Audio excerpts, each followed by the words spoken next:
అసలు diversion politics అంటే ఏంటి? డైవర్షన్ పాలిటిక్స్ ఎందుకు జరుగుతాయి? డైవర్షన్ పాలిటిక్స్ జరిగేటప్పుడు ఇందులో మేజర్ రోల్ ఎవరు క్రియేట్ చేస్తారు? ఒకవేళ మన తెలంగాణలో డైవర్షన్ పాలిటిక్స్ జరిగితే ఎప్పుడు జరిగాయి, ఎక్కడ జరిగాయి? ఈ వీడియో ఎండింగ్ వరకు చూడండి. ప్రతి ఒక్క ఇన్ఫర్మేషన్ మీకు ప్రొవైడ్ చేస్తాను. నమస్తే, నేను మీ సాయక్షి. ఈ వీడియో చూసే ముందు ఒక చిన్న రిక్వెస్ట్, ఎవరైనా పొలిటికల్ పార్టీకి సంబంధించిన వాళ్ళు ఉంటే ఈ వీడియో మీకు ఏమైనా ఇబ్బంది అనిపిస్తే ఈ వీడియో చూడకండి. ఒకవేళ మీకు అవేర్నెస్ కావాలన్నా లేకపోతే మన ఇన్ఫర్మేటివ్ కావాలన్నా ఈ వీడియోని ఎండ్ వరకు చూడండి. ఇనిషియల్గా మనం డైవర్షన్ పాలిటిక్స్ని చిన్నగా డివైడ్ చేసి చూద్దాం. డైవర్షన్ అంటే మళ్లింపు అని తెలుగులో, అలాగే పాలిటిక్స్ అంటే రాజకీయాలు అని. ఇక్కడ మనం డైవర్షన్ పాలిటిక్స్ అనేది రూలింగ్లో ఏ గవర్నమెంట్ ఉంటే ఆ గవర్నమెంట్ అనేది పాటిస్తుంది. మెయిన్ వాళ్ళ ఐడియా వచ్చేసి ఏంటంటే మనకు ఒకటి చూపిస్తారు, వాళ్ళు చేసే పని ఇంకొకటి ఉంటుంది. ఇక్కడ గవర్నమెంట్స్ వచ్చేసి మనం ఏం ఆలోచించాలో కూడా వాళ్ళే డిసైడ్ చేస్తారు. అదే వాళ్ళకు ఒక బిగ్గెస్ట్ అడ్వాంటేజ్. మనం ఒక చిన్న ఎగ్జాంపుల్ తీసుకొని చూద్దాం. సపోజ్ ఇక్కడ గవర్నమెంట్ ఉంది, ఇక్కడ వాళ్ళు ఇచ్చే మేనిఫెస్టో ఉంది. మేనిఫెస్టో అంటే ఏం లేదు, ఎలక్షన్స్ టైంలో వాళ్ళు మనకి ఇచ్చే హామీలను మనం మేనిఫెస్టో అంటాం.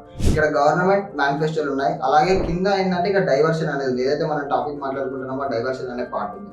గవర్నమెంట్ ఈ మేనిఫెస్టోని చూపించకుండా ఇంకొక దాన్ని మనకు చూపిస్తుంది. సంథింగ్ లైక్ ఏదో ఒకటి వాళ్ళకి ఇష్టం ఉన్నది ఏ కంటెంట్ అయితే ఆ కంటెంట్ని మనకు చూపిస్తూ ఉంటుంది. అసలు ఈ డైవర్షన్ పాలిటిక్స్ అంటే ఎందుకు జరుగుతుందో చూద్దాం.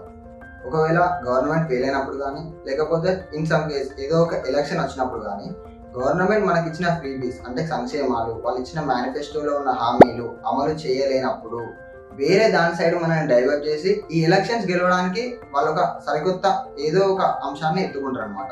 అలాగే ఇక్కడ ఒక చిన్న ఎగ్జాంపుల్ మనం తీసుకున్నట్టయితే ఇవి ఎందుకు జరుగుతాయి అని, మెయిన్గా సపోజ్ ఇక్కడ ఒక గవర్నమెంట్ ఉంది, ఇక్కడ కాంట్రాక్టర్ ఉన్నాడు.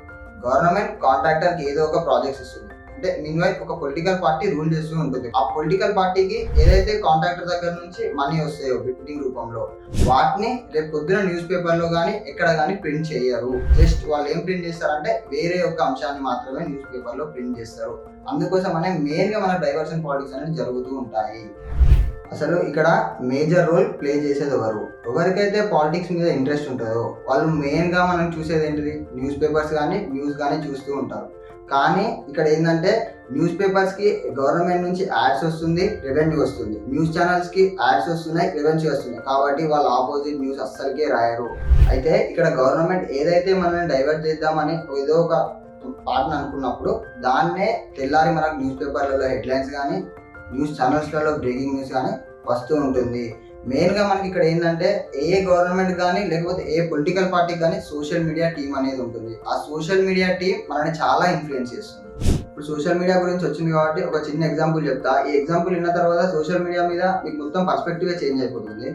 రీసెంట్గా మన సెంట్రల్ గవర్నమెంట్ మన బడ్జెట్ పెట్టింది, 2025 బడ్జెట్. దాంట్లో ఐటీ వాళ్ళకు 12 lakhs వరకు మినహాయింపు అనేసి మనకు ఇచ్చారు.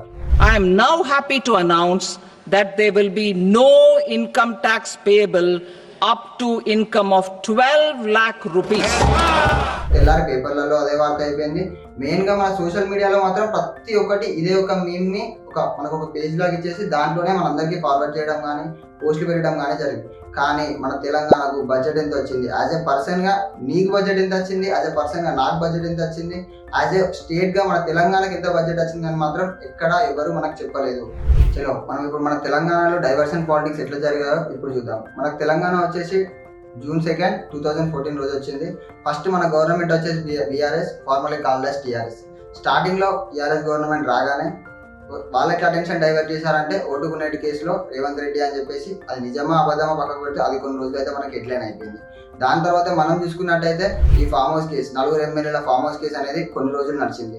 దాని తర్వాత మనకు ఈ పేపర్ లీక్స్ గురించి ఇంకా కొన్ని రోజులు నడిచింది. ఏదైతే స్టూడెంట్ యూనియన్స్ అనేవి రావడం, స్టూడెంట్ యూనియన్స్ అనేవి పోరాటం చేయడం, అదొక వార్త అనేది రేపు పొద్దున పేపర్లలో హెడ్లైన్ కావడం, ఇలాగే మన 2014 నుంచి మనం నడుచుకుంటూనే వెళ్ళిపోయింది. కానీ 2024 డిసెంబర్లో కాంగ్రెస్ పార్టీ అధికారంలోకి వచ్చింది. అధికారంలోకి రాగానే స్టార్టింగ్ వాళ్ళు ఏం చేశారు, మన తెలంగాణలో పైసలు లేవు, అప్పుల కుప్ప అని చెప్పి కొన్ని రోజులు నడిపించారు. దాని తర్వాత నెక్స్ట్ వచ్చేసి విద్యుత్ స్కామ్ అని చెప్పి దాని మీద కొన్ని రోజులు నడిపించారు. దాని తర్వాత మేజర్ ఇంపాక్ట్ మనకి ఇక్కడ జరిగింది ఏంటిది, హైడ్రా. కొన్ని రోజుల దాకా హైడ్రా అనేది అసలు మెయిన్ వార్త లేకుండా న్యూస్ పేపర్స్ అనేది ప్రింట్ కాలేదు. ఈవెన్ సోషల్ మీడియాలో కానీ న్యూస్ ఛానల్స్లలో కానీ హైడ్రా రెగ్యులర్గా మనకు హైడ్రా మీదనే మనకు వార్తలు వచ్చాయి. ఆ తర్వాత ఇప్పుడు కొత్తగా కేటీఆర్ ఈ రేస్ ఫార్ములా అనేసి దాని మీద ఇప్పుడు మళ్ళీ నడుస్తుంది.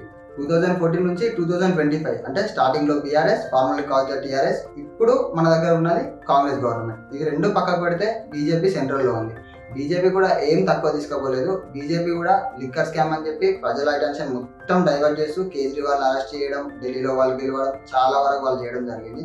అలాగే చాలా రోజుల నుంచి మనకు 1 నేషన్ 1 ఎలక్షన్ అని వస్తుంది, పార్లమెంట్లో బిల్స్ వస్తున్నాయి. కాకపోతే అది ఎక్కడికి ఇంకా ముందరికి రావట్లేదు. స్టిల్ పార్లమెంట్లో పెడతా అంటున్నారు. దాని గురించి కూడా మనకి ఇంకేమీ తెలియదు.